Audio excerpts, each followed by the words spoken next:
एका व्हिडिओमध्ये तुमचं स्वागत आहे. आणि आजच्या व्हिडिओमध्ये मी तुम्हाला दाखवणार आहे की कुठे काय राहतो आणि कसं काय वातावरण इकडे आहे ते सगळं दाखवणार आहे तुम्हाला. तर असं आता पुढे बघत राहा तुम्ही व्हिडिओ. तर मित्रांनो, मी सिद्धिविनायकमध्ये राहतो आणि इथे वातावरण मस्त आहे. इथे टोटल 10 रूम आहेत, 5-5 डिवाईड झालेले आहेत.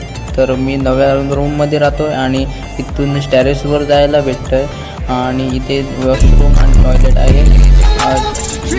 ओके. आणि त्यानंतर अशा प्रकारे स्पेस आहे. इथे गाडी लावायला भेटते. आणि इथे उत्सव होतो, मागे गणेश उत्सव होतो. त्यानंतर इथे जेवायला 3 टाईम जेवण भेटतं, दुपार रातचं आणि सकाळचा नाश्ता.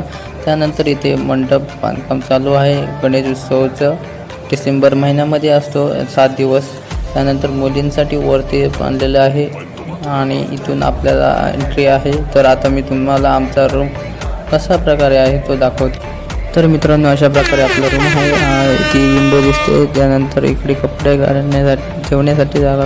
त्यानंतर इथे आम्ही झोपतोय आणि इकडे पुस्तकं वगैरे ठेवण्यासाठी जागा आहे आणि खायचं बी सामान इथेच आहे. त्यानंतर असे स्पेस आहे एवढा. आणि इथे मित्र मोबाईल चॅनलला सबस्क्राईब, शेअर, कमेंट